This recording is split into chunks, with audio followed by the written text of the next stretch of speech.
ॐ दक्षिणास्य समारम्भा शङ्कराचार्यमध्यमा अस्मदाचार्यपर्यन्ता स्मर्या गुरुपरम्परा श्रुतिस्मृतिपुराणानाम् आलयं करुणालयं नमामि भगवत्पादं शङ्करं लोकशङ्करं शङ्करं शङ्कराचार्यं केशवं बादरायणं सूत्रभाष्यकृतौ वन्दे भगवन्तौ पुनः पुनः ईश्वरो गुरुरात्मेति मूर्तिभेदविभागिने व्योमवद्व्याप्तदेहाय दक्षिणामूर्तये नमः। परिज्ञानाश्रम श्रीगुरुशङ्कर परिज्ञानाश्रम शङ्कर सद्गुरु केशव वामन कृष्णपाण्डुरङ्ग आनन्द परिज्ञान गुरु सद्यो जात शङ्कर सद्गुरु गुरुर्ब्रह्मा गुरुर्विष्णु गुरुर्देवो महेश्वरः गुरुः साक्षात् परब्रह्म तस्मै श्रीगुरवे नमः। ॐ सहना भवतु सहनौ भुनक्तु सह वीर्यं करवावहै तेजस्विनावधीतमस्तु मा विद्विषावहै। ॐ शान्ति शान्ति शान्तिः। सर्ववेदान्तसिद्धान्त गोचरं तमगोचरं गोविन्दं परमानन्दं सद्गुरुं प्रणतोऽस्म्यहम्. So now we have already come to the portions where the Guru is answering the Shishya's question of Ko nama bandhaha. What is this bondage? Kathamesha agataha. From where this bondage has come? Kasya pratishta. What is the pratishta? Ka pratishta. What is the pratishta means what is the sustenance of this bondage? All that we saw in the last one or two sessions we saw. What is this bondage? Why it is called bondage? From where it has come? Ignorance was talked about. The avarana shakti of Maya was talked about. Vikshepa shakti of Maya was talked about. And it was clearly understood that when what I am is hidden or veiled by the tamo guna of Maya, the veiling power of Maya, and when I am not available to myself, the reality of myself is not available to myself, then there is a vikshepa, there is a projection of a wrong me, there is a wrong notion. When there is an ignorance of what the reality is, there is a projection of something which is wrong, which is not the real. So, this unreal projection in the form of I am the body, I am the mind, I am the sense complex is what is called as the Vikshepa Shakti. And this Avarana Shakti of Maya and Vikshepa Shakti of Maya has caused this samsara for me. And this tree of samsara, which we saw last time, whatever is the tree of samsara that we saw in the previous verse, in the 145th verse, we saw in the last session, Bijam Samsriti Bhumijasya, this Bhumija, this is a tree of samsara where the ignorance is the moolam, where Maya is the moolam for this, and then how this entire tree of samsara is continuing to really perpetuate itself. And I have to put an end to it. That's it. Because for me, I have to put an end to it. Maya continues. The Avarana Shakti of Maya, Vikshepa Shakti of Maya continues. It continues to delude the Jiva. But then it is up to me to decide that I want to get out of this samsara bondage. And then what do? I have to get rid of the ignorance. The avarana shakti, which is caused by this maya, has to be taken into account, and on inquiry, on atmajnanam, this knowledge destroys the seed of ignorance. That is the avarana shakti of maya. And when avarana shakti of maya is completely destroyed, then I realize that all my ideas about myself, that I am the body, I am the mind, I am the sense complex, I am a limited jiva, this world is real, this body, mind, sense complex is real, all these wrong notions are taken care of. And when the wrong notions are gone, the truth shines by itself in the form of I am that Atma Swarupa, I am that Atma Brahma, there is no bheda between me and Ishvara. This is how actually the getting rid of the samsara is possible with the self-enquiry, with Vedanta Vichara, it is possible. That is what up to we saw in the last session. And now, how does one get freedom from this? We said we can get free. I said just now that it is for the individual to decide, yes, I am bound by this samsara. And now I know what is the reason for my bandha. I know what this bandha is, what the reason for bandha is. And I also know that there is a way out of this bandha. And the only way out of this bandha is doing Vedanta Vichara. So, what am I supposed to do? How am I supposed to handle this? How am I supposed to know what this Vichara is? It is up to me, and I have to go to Vedanta Vichara. So, the only way I can get freedom. Next is a topic where how does one gain freedom from this bondage? Katham vimokshaha? Asmat bandhat katham vimokshaha? Where is the vimoksha? Is it possible? Am I doomed to be like this, completely stuck in this tree of samsara for lives and lives together? Forever am I stuck like this? Or is there a moksha, a vimoksha, or is there a freedom from this samsara? Freedom from this samsara is what is called as actually moksha or mukti. And then how do I go about it? What is it that really gives me this moksha? This is what is going to be talked about in the 148th verse, verse number 148 in the original. So, what does it say here also? In this verse also, there is no proper chandas.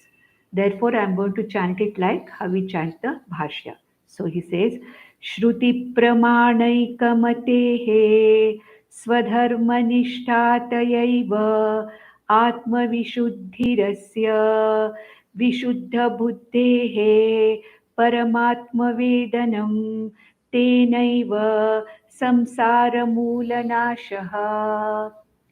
So if I have to get the samsara moola nasha, if I have to destroy the samsara moola called as ignorance, what should I do? That is what is going to be told here. He says, Shruti pramana ekamatehe. Shruti pramana ekamati. That means what?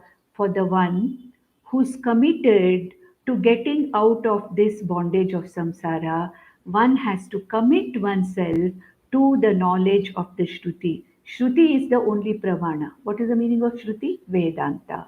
Vedanta is the only pramana. Pramana means what? The means of knowledge. Because this knowledge is a very subtle knowledge that I am this Atma, I am not the Anatma, it is no other pramana, no other means of knowledge can give me this particular understanding. The only means of knowledge which can give me this understanding is Vedanta Pramana.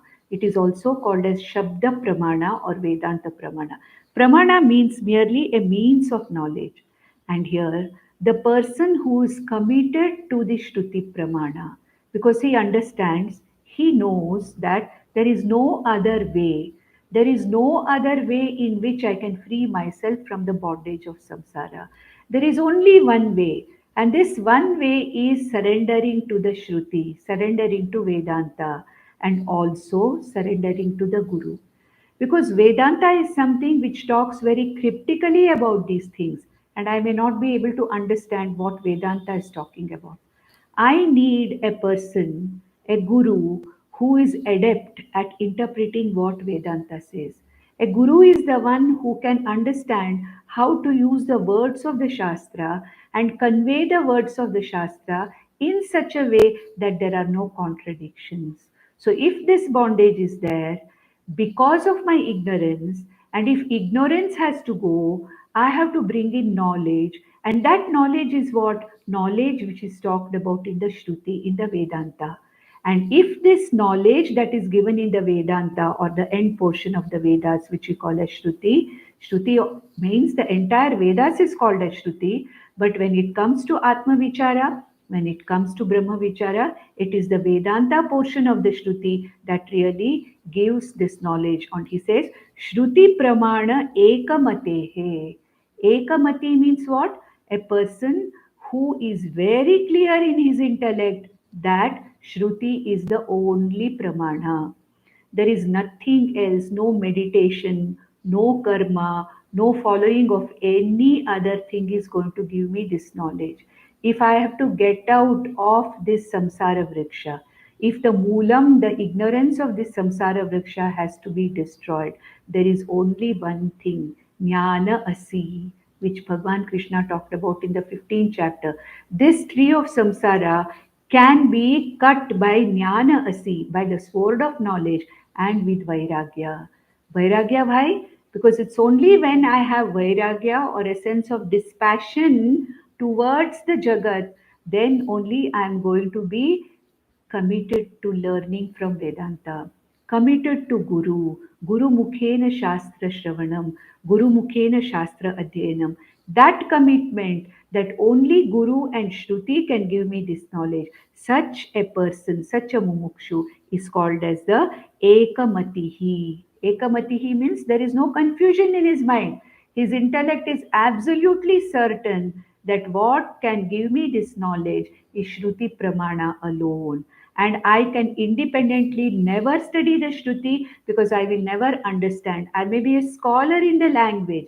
I may be a Samskrita Pandita. I may be a scholar in Tarka Shastra, in Nyaya Shastra, any other Shastra. But you have to study Vedanta. If Vedanta Pramana has to become the truth for me, then I have to depend upon the Guru. So, Shruti Pramana Ekamate He. For a person who is committed to the Guru Mukhena Shastra Adhyanam Shruti. And what should be the preparation? Swadharma Nishtha. And what is the preparation necessary for this? Getting into the Shruti, Shravanam, exposing this intellect to the Shruti, what do we need? We need Swadharma Nishtha. Whatever Bhagwan Krishna talked about. What is Swadharma Nishtha? Whatever I am supposed to do, wherever I am posited in life, whatever is the thing that I am supposed to do, whatever is my duty to be done towards the family, towards the society. If I am a Vaidika, my Vaidika duties, doing the Nitya karmas, doing the Naimittika karmas, avoiding the Kamya karmas, avoiding the Prayashita karmas, avoiding the Nishidha karmas, and doing my best in the position that I am towards my family and to live in harmony with the world outside, which is nothing but karma yoga, and doing my duty. How do I do my duty? Swadharma nishtha. I'm completely absorbed in doing my duty, swadharma.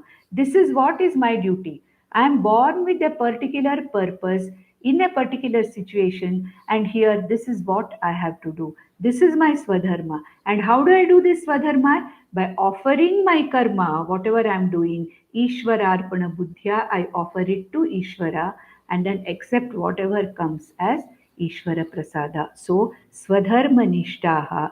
Swadharma Nishtha means what? Swadharma Nishtha is that by which I committedly do whatever role I am given by Ishvara.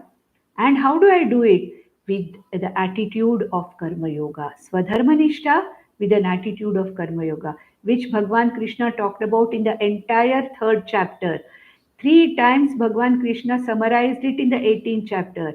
And he told Arjuna several times, Yudhyasva, Yudhyasva, may you fight this war, may you fight this war, because this is your Swadharma. Do your Swadharma, but with the attitude of offering, whatever you are offering, do this Swadharma. Offer it to me as you are offering, and accept whatever comes, Jaya or Ajaya, Labha or Nashta, whatever. Take it as my prasada. This is what Bhagwan Krishna told. And Swadharma Nishta, Tayaiva Atma Vishuddhirasya. With following of Swadharma Nishta, being completely within Swadharma, doing whatever I am supposed to do with the attitude of Karma Yoga and accepting the prasada with the Karma Phala as Ishvara Prasada. This is meant for Atma Vishuddhi, means purification of the mind. Atma Vishuddhi here means Chitta Shuddhi. It is available for the Chitta Shuddhi. Vishuddhi Rasya Vishuddha Buddhehe Paramatma Vedanam. For this Shuddha Vishuddha Buddhihi means for this person who has Chitta Shuddhihi Vishuddha Buddhehe Paramatma Vedanam. Only such a person who has Chitta Shuddhi by following Swadharma Nishta with the attitude of Karma Yoga, such a person with Chitta Shuddhi alone Paramatma Vedanam can happen. Vedanam means knowing. Knowing what I am, having this knowledge which ultimately destroys the root of ignorance is nothing but this person with a Vishuddha Buddhi. For this person who has this Vishuddha Buddhi, it is not difficult to understand. what this Paramatma is. Tenaiva samsara mula nashaha. With that only, with this kind of a knowledge alone, there is a nasha of the samsara. Samsara mula nashaha. The ignorance of the samsara is completely gone. That's what he says now. Then in the next verse, now, what is this? The last question. Tayoho vivekaha. Atma anatmanoho vivekaha. What is this vivek? What was the questions he asked? Ko nama bandhaha, kathamesha agataha, ka asya pratishtha, and then how to what is a vimochanam from this? Then what is Atma? What is Anatma? And what is the Viveka between Atma and Anatma? Tayoho Vivekam. That was what was asked about. Now, in the next verse, in the verse 153, he talks about what is the meaning of Atma Anatma Viveka. How is Atma Anatma Viveka done? And he gives a kind of a beautiful example of releasing a type of a sweet grass from its covers. Let us read this verse number 153. मुञ्जादिशीकामिव दृश्यवर्गात् प्रत्यञ्चमानानमसङ्गमक्रियं विचित्य तत्र प्रविलाप्य सर्वं तदात्मना तिष्ठति यः स मुक्तः. So, what is this Atma Anatma Viveka? How is it done? He says, gives an example. It seems there is a grass called Munja grass, which is always used in Vedanta as to how to distinguish, how to differentiate, how to discriminate between Atma and Anatma. This is always given as an example of Munja grass. What is this Munja grass? Munja grass is supposed to be having a very sweet kind of a grass in the center, and it is surrounded by a very, very prickly type of a cover, that which really sticks to the hands and that which pricks the hands when you try to open it. And it is covered with this kind of one or two layers, irritating layers of, covers, the husky covers. And then to get that particular grass which is sweet, and to savor that grass, or to eat that grass, one has to very slowly and very carefully remove the superficial layers of this grass, munja grass. And it is said that it is very difficult to remove it without breaking it, without breaking the grass, because the superficial layers of this munja grass are always which stick to the hands and which cause a lot of irritation, and they prick the hands, because there are something like small soft thorns will be there on this, and it is very difficult to remove these superficial portions of the munja grass. But if you want that tender grass within, then one has to very, very carefully, without hurting the hands, at the same time without breaking that munja grass, one has to very, very carefully release this central core of the grass from the surrounding surface. This is what is called as releasing this from the munja grass. Munja, it is called as the munja grass. It is two layered. One layer is the superficial layer, difficult to remove, but at the same time, unless you remove it, you're not going to really come across that sweet portion of that strand or that thread of the grass inside. And it is said that Atma Anatma Viveka is also like that only. It is not that easy, it is quite difficult. Why is it difficult? Because Atma is the innermost, Pratyagatma. That is why it is called Pratyagatma. That which is the self, that which is the innermost, that which is the nearest to me, this is Atma. And it is surrounded by multiple layers of Anatma.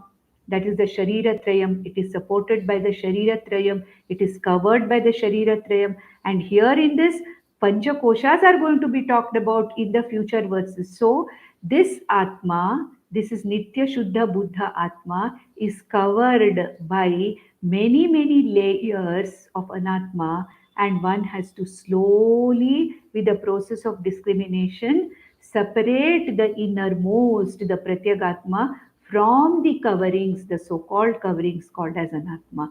This is equated to the process of releasing the munja grass from its prickly outer layers. So here he says, Munjadi Ishikam Iva.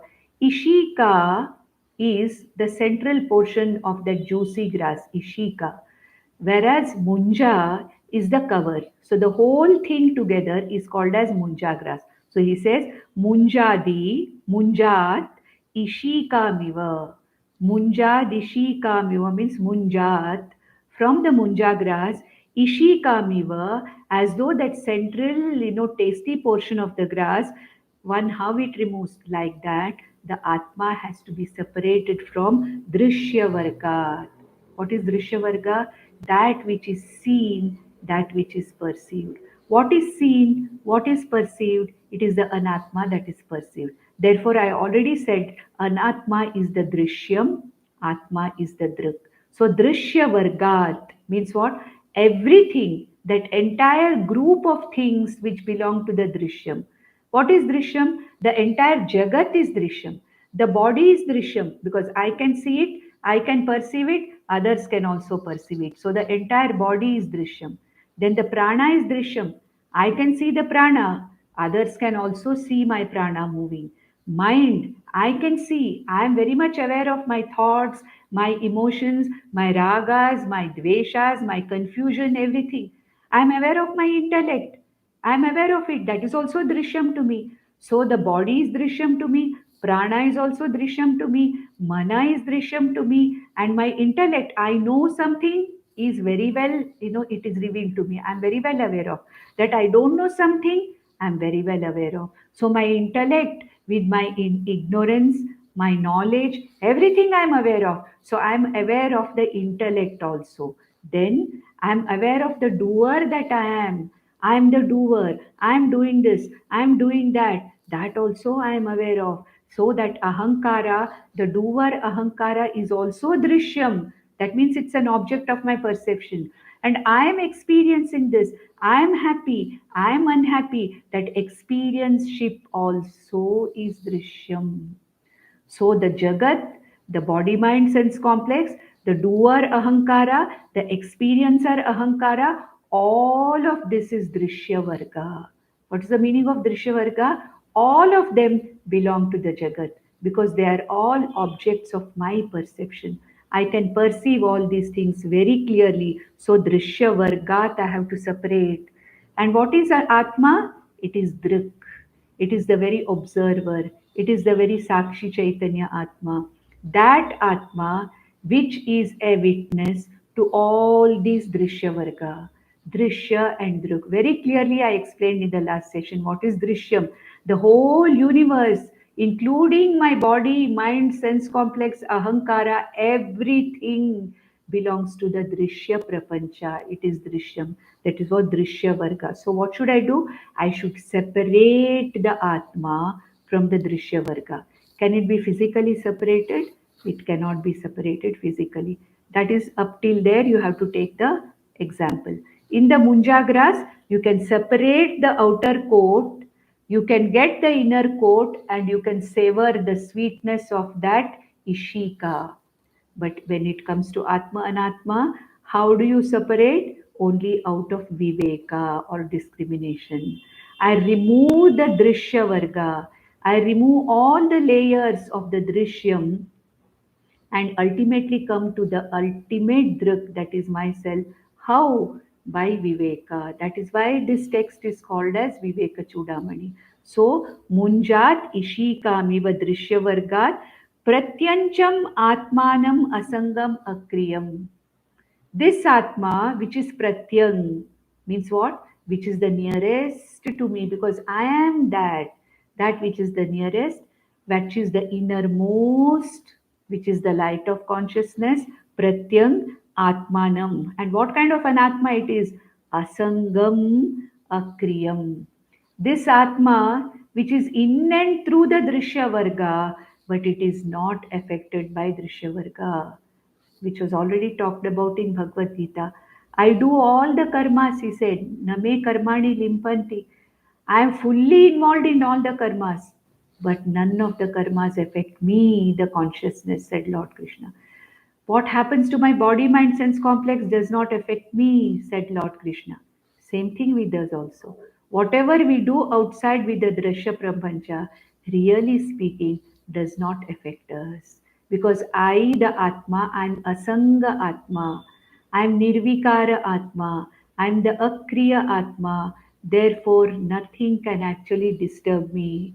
No Drishya Varga can affect me. Therefore, it says, this Asanga Akriyam Atmanam Pratyang Atmanam, this innermost, the sweetest, like the Ishika, this innermost Asangaha Akriya Atma has to be very clearly differentiated, discriminated with the process of Viveka.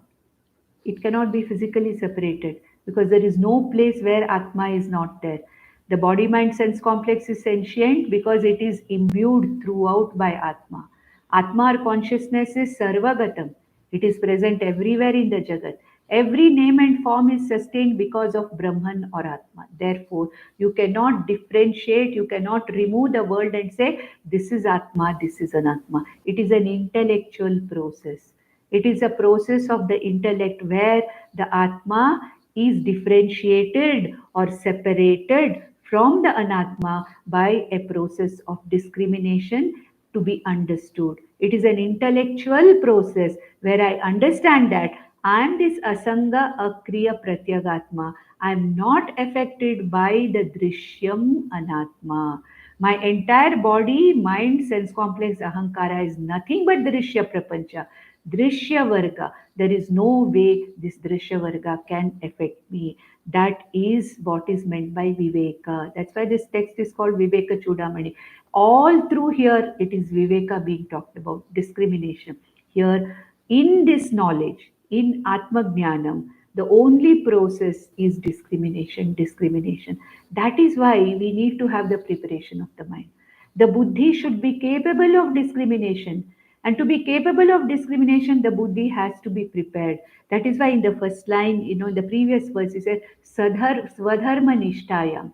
By Swadharma Nishtha, by preparing the mind, Vishuddha Buddhi, by this Vishuddha and Vishuddha, this clear intellect, which is capable of doing this Atma Anatma Viveka, it is possible only because of or only through Chitta Shuddhi by Karma Yoga. And he says, Vichitra Tatra Pravilapya Sarvam.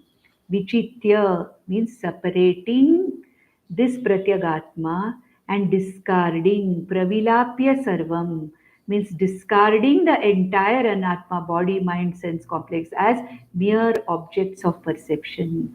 I am the Sakshi, the body, mind, sense complex is nothing but objects of my perception. I am the Drik and the body mind sense complex is nothing but the Drishyam. So I cannot be the Drishyam. The Drishyam body mind sense complex is incidental. It is an incidental upadhi in me that has come with me. But I am not that upadhi. I am not the anatma. This body mind sense complex is called anatma because it is na atma. I am not that body mind sense complexity. This is called as vichitya, separating the drishya varga anatma from atma. Tatra pravilapya sarvam, discarding all the others as anatma, tadatmana tishtati, abides in his atmaswarupa by mere process of discrimination. Yaha saha muktaha. Such a person is a mukta. Such a person is free from this bondage. This is what is called as the parabhakti. This is what is called as thita prajna. He is the one who is called as thira prajna. He is a person who is called as buddha. He is a person who is called as a jnani. Many names are given which we have seen in Bhagavad Gita right from the second chapter, ninth chapter, 12th chapter, 13th chapter, 14th chapter. All these mean this is the person who is the intelligent person who has seen tadatmana tishtati saha, who abides in the real Atmaswarupa after having discriminated the Drishya Varga body, mind, sense complex as an Atma and abiding myself in this. This is what is called as this is what is ultimately called as the Vivechanam, or it is called as the Atma Anatma Viveka. Now, in the next few verses, Bhagwan Shankaracharya describes this entire Drishya Varga or Anatma by using what is given in Taittiriya Upanishad in the form of the five layers. All this time, how did he explain the Anatma? As the three bodies. Sthula Sharira, Sukshma Sharira, and Karana Sharira were what was described in the previous session. Now, the same Drishya Varga, the same Anatma from which this Atma has to be differentiated, discriminated, is divided into five layers. And this is one of the ways in which the Atma Anatma Viveka is done in Taittiriya Upanishad. This is what is called as Panchakosha Vichara. And the entire Sthula Sharira, Sukshma Sharira, Karana Sharira is divided into five layers: Annamaya Kosha, Pranamaya Kosha, Manomaya Kosha, Vijnanamaya Kosha, and Anandamaya Kosha. The physical body or the gross body or the sthula shariram is the Annamaya Kosha. Okay, then the Sukshma Sharira is divided into three koshas: Prana as one kosha, Mana as one kosha, then Vijnana or intellect as one kosha, and then Karana Shariram is called as the Anandamaya Kosha. So, from now onwards, for the next few verses, we are only going to talk about various koshas. This is called as the Pancha Kosha Viveka. And here, how to really do this discrimination between Atma and Anatma is being talked about by Shankaracharya through this process of Panchakosha Viveka, which is talked about in the Taittiriya Upanishad. So let us now take up the 154th verse in the original 154th verse. So what does he say? देहोऽयमन्नभवनो अन्नमयस्तु कोशः चान्येन जीवति विनश्यति तद्विहीनः त्वक्चर्ममांसरुधिरास्ति पुरीशराशिः नायं स्वयं भवितुमर्हति नित्यशुद्धः. So, what is this Annamaya Kosha? He's talking about Annamaya Kosha, the gross body or the physical body, which is called as Annamaya Kosha. Why is this called Annamaya Kosha? He gives Deho Ayam Anna Bhavano Annamayastu Koshaha, the first line. This body, which is created out of Annam, which is created out of food, therefore, it is also called as food sheath. This Annamaya Kosha comes into being by Annam, it is sustained by Annam, and at the time of death, it goes back into Annam. It is said like that it is born out of food, it is sustained by food, isn't it? How this body was formed? This body was formed by the Annam eaten by our parents in the form of the sperm and the egg, and this body also by the Annam that the mother takes. With the nutrition of the mother, it grew in the mother for a period of 9 or 10 months. And once it is born, also, this Annamaya is sustained, ultimately sustained by food only. It grows, it metamorphoses. All the changes that are happening by food itself. And a time comes when apakshiya stage comes, when the growth starts declining, a person stops growing. That is the time when the body slowly starts degenerating and ultimately merges into Annam only. Therefore, he says here, Deho Ayam. This Deha is Anna Bhavanaha. This Annamaya Kosha is born out of or made out of Anna Bhavanaha, Annamayastu Koshaha. This is called as Annamaya Kosha. Annena Jivati. Next line, second line. Annena Jivati. It is sustained, it is kept alive, it is kept growing, it metamorphoses or goes through all the changes by Annam only. That's why when a child is born, it is small, then it grows, Vardhate. Then the teenage happens, metamorphosis take place, adulthood comes, Viparinamate. Then once the person lives as an adult for some time, putting on more girth rather than height after some time, then what happens? The person starts degenerating. Slowly we find that as the age progresses, diseases start happening and a person starts losing weight. Whatever he was earlier, slowly you find that the person has shrunk. The food literally starts eating this person, and he generates and merges and ultimately dies and merges the body, the Annamaya merges into the food cycle, whether it is burnt, whether it is cremated, or whether it is buried, whatever it is, the body goes back to the Annam, the five elements, it goes back to them. So, Annena Jivati, Vinashyati Tadvihinaha. Without Annam, this body gets destroyed. Tad vihinaha vinashyati.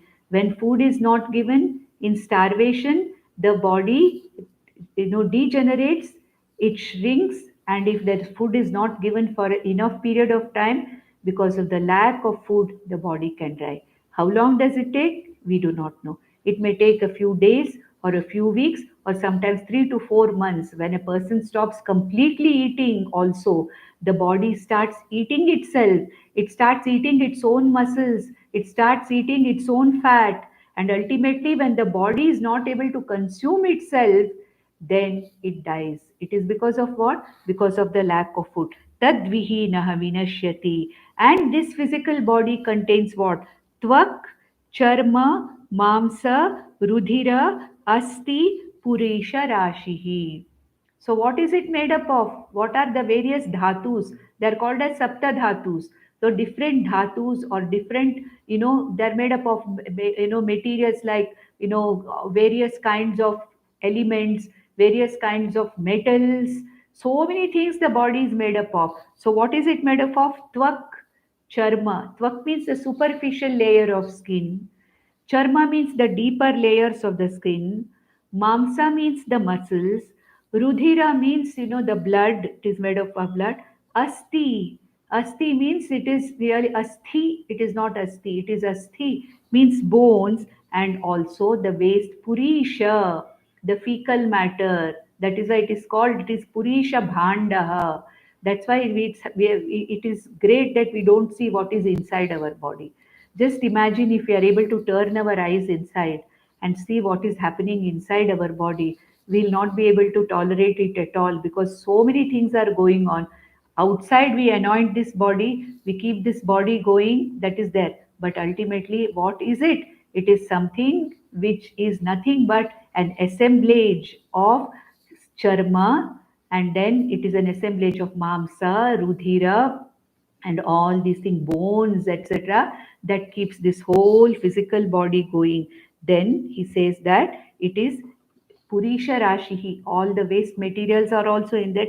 Nayam Swayam Bhavitum Arhati Nitya Shuddhaha. Na ayam Swayam Bhavitum Arhati Nitya Shuddha. I cannot be this body. I, the Atma, cannot be this body. Why?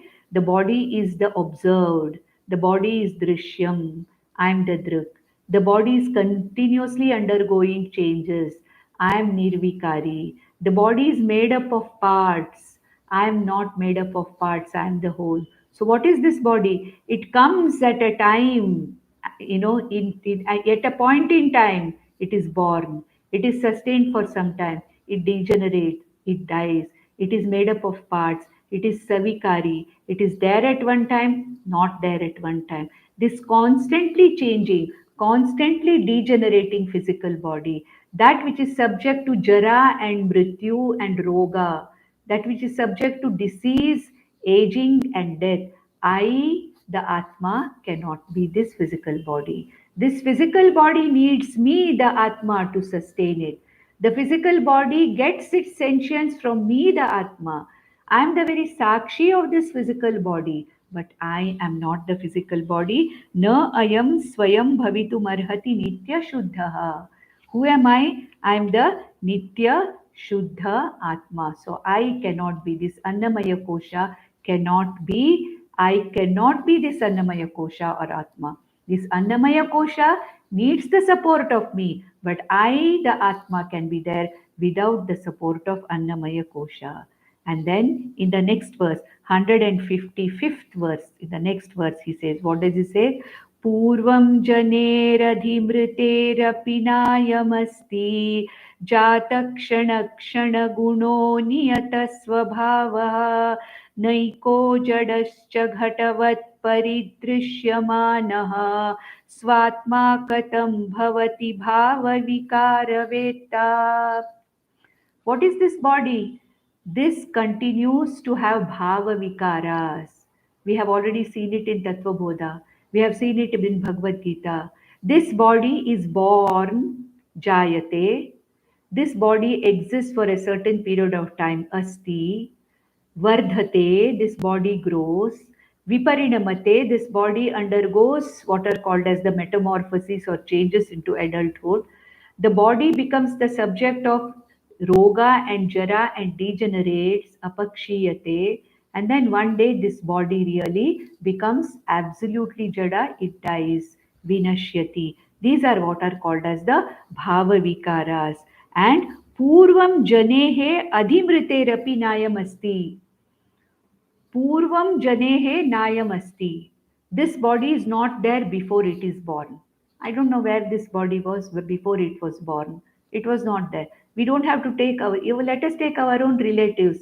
Those who were there, we have seen them. Our parents were there. Now they are not there. They were there. They were born. Before I was born, I was not there.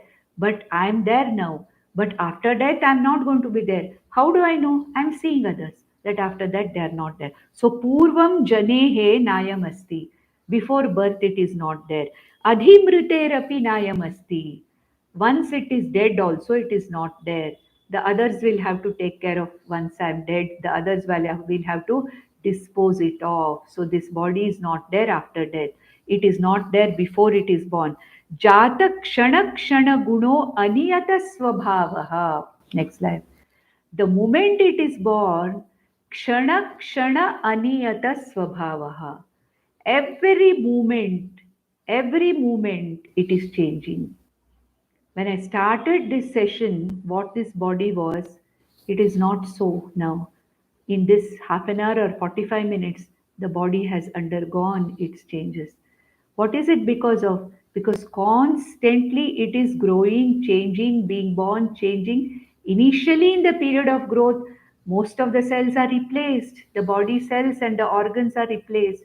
But when a time comes when at the end of life, no replacement happens. What is lost is lost. Aniyata swabhava, unpredictable. I don't have to wait for old age to die. We are seeing that at young age itself I can go. I can die at the age of 18, I can die at the age of 28, 38, 48, or I may die at the age of 98. This body may die when it is perfectly healthy. This body may not die for months together, bedridden, sick. Still, it may not die because of its prarabdha.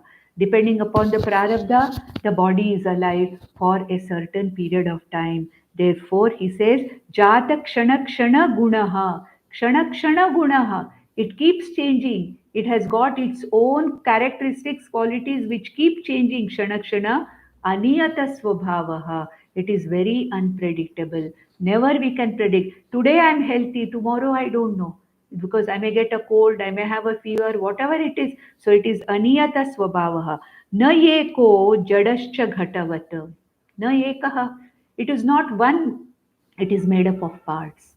Hundreds of parts of the body put together, intelligently put together by Ishvara. This body works as a whole. It functions as a whole, but it is not one. It is not an unbroken thing. I can lose my arm, I can still be alive. I can lose my eye, I can still be alive. I can lose one kidney and still be alive. I can lose 90% of the liver, I can still be alive. I can lose half of the muscles of my heart and still be alive. That means what? Hundreds of things are put together. Therefore, it is not eka. It is not one. It is many things. It is a samhata. Samhata means what? Very intelligently put together. It is jada. It is jada, it is insentient, it is made sentient by me, but by itself it is jada. How do I know it? When the body dies, I know that it is jada. Whatever sentience was there, it was transferred by the Sukshma Sharira. At the time of death, the Sukshma Sharira has gone away, and there is no question of the Sharira being sentient. So it is jada. Like what? Ghatavat, like a pot. It is jada like a pot, just like how you see a wood, like a clay pot. How is it? It is jada. It does not have a sentience. That is why at the time of death they break a pot. This pot has served its purpose. Ghatavat, it was like a pot which was made sentient, but now it is like a jada, like this pot only. And this pot has, Sharira pot has fulfilled its purpose. Now it is a broken pot and it is fit to be disposed of. That is why that ghata is broken at the time of death. So this is ekascha na eka, it is not one, jadascha ghatavat paridrishyamanaha. It is something which can be witnessed by me, it can be witnessed by others. So it is an object of my perception. It is tangible. It is perceived by me as an object. Therefore, I am not that. Svatma katam bhavati. How can it be me, the Atma? That which is born. I am not born. Atma is not born. Na jayate mriyate. There are no bhava vikaras for Atma. It is nirvikari. It is nirgunaha nirvikari.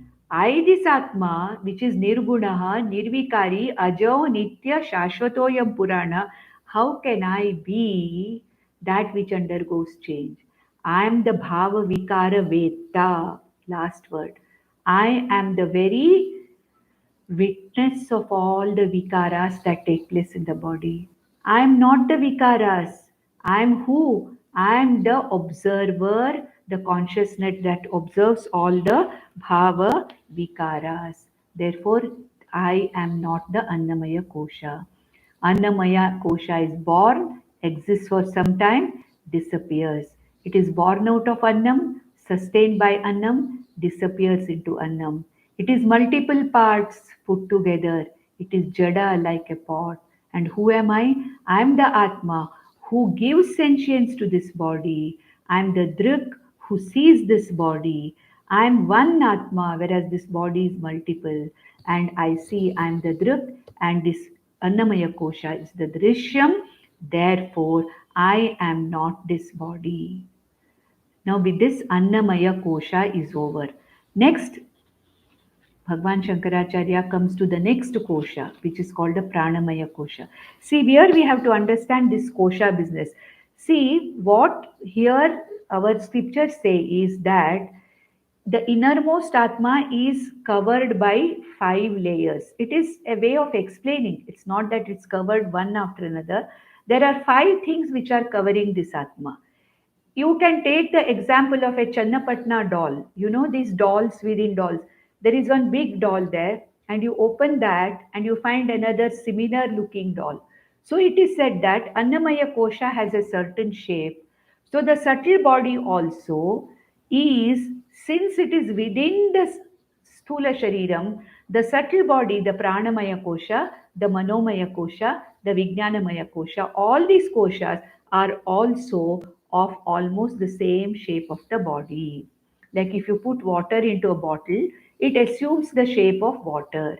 Supposing there is space in a bottle, the space is nothing but the shape of the bottle. That kind of a shape is there. Though you cannot ascertain any shape for water or space, but wherever it is found, it is like that. Similarly, these koshas mean that within this Annamaya kosha, on the same model, looking similar, within this, the next layer is the Pranamaya.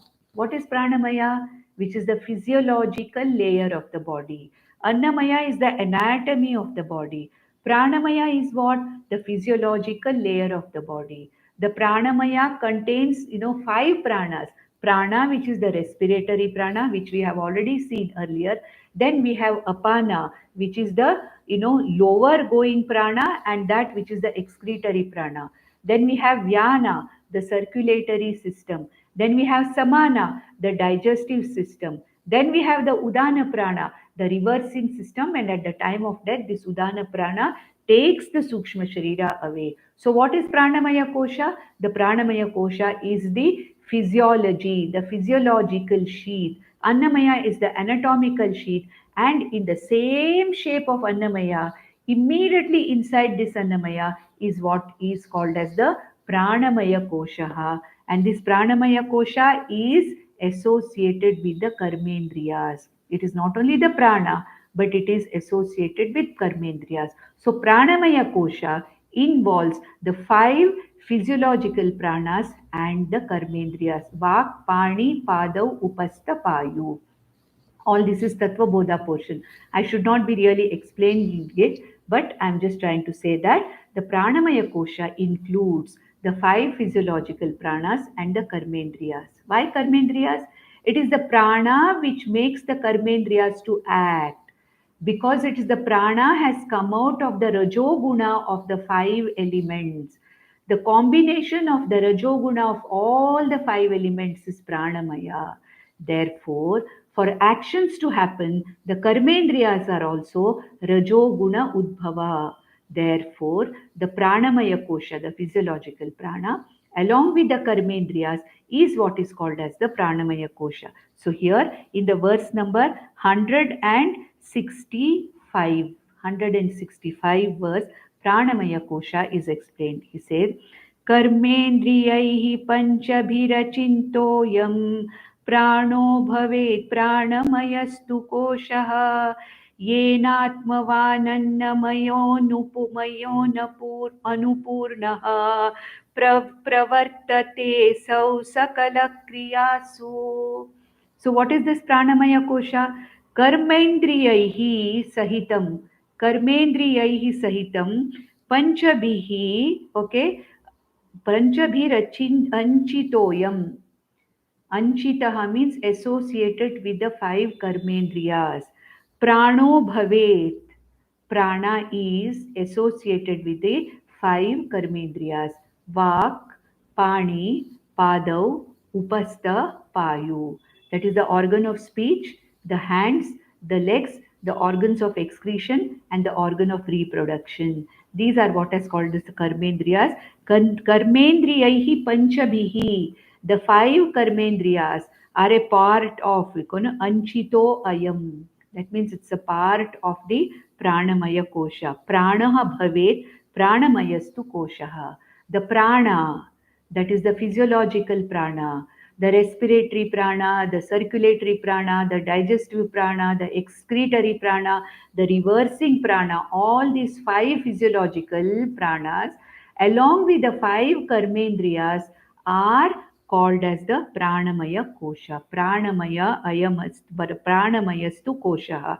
Yena atmavan annamayo anupurnaha. This particular becomes the interior portion of the Annamaya Kosha. That is why in Taittiriya Upanishad it is called Anyontara Atma Pranamayaha. Anya Antara Atma. Other than the Annamaya, immediately inside to the Annamaya, which is in the same shape of Annamaya, which is completely filling up the entire Annamaya like the space fills a pot or a bottle. That is Annamayena Anupurnaha. Annamaya Anupurnaha. This completely fills up the Annamaya kosha.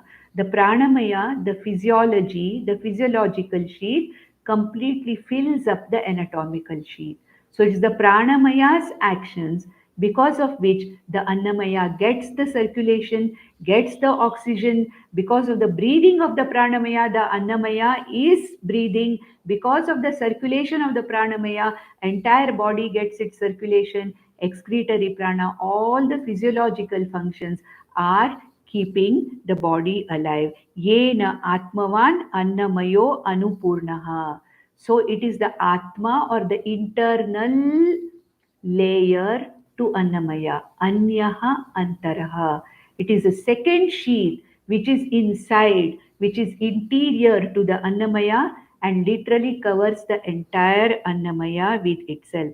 Then Pravartate Asau Sakala Kriyasu. All the actions are pravartate. All the actions are brought about by this pranamaya kosha. Not only the breathing action, the eating action, everything, whatever the karmendriyas are doing, they are doing all the action. Whatever our actions, all our actions can be divided into five. Speaking action, action with the hands, action with the legs, action with the the excretory organs, and actions along with the reproductive organs. These are our five karmendriyas by which the Annamaya Kosha acts. And what is it that really stimulates this Annamaya to act with the five karmendriyas. This is what is called as pranamaya. Pravartate asau sakala kriyasu. It is this pranamaya atma or pranamaya kosha which actually indulges in all the actions. It uses the annamaya kosha through which the pranamaya kosha's actions are seen. It is the annamaya kosha through which the pranamaya executes all its actions. Therefore, what is pranamaya? What is it? It is going to be explained in the next verse. But pranamaya is immediately internal to the annamaya. If annamaya is the anatomical sheath, pranamaya is the physiological sheath.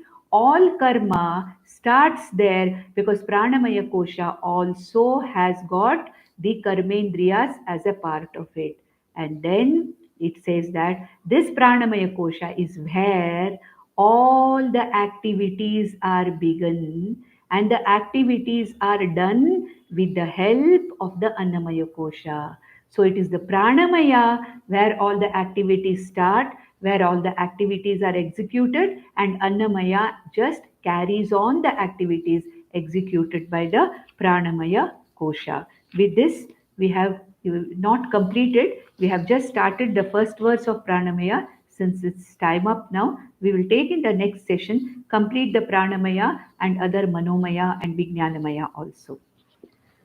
ॐ नन्दन्तु साधका सर्वे विनश्यन्तु विदूषकाः अवस्थाशाम्भवी मेस्तु प्रसन्नोऽस्तु गुरुस्तदा सर्वे भवन्तु सुखिनः सर्वे सन्तु निरामयाः सर्वे भद्राणि पश्यन्तु मा कश्चित् दुःखमाप्नुयात् ॐ शान्ति शान्ति शान्तिः ॐ तत्सत्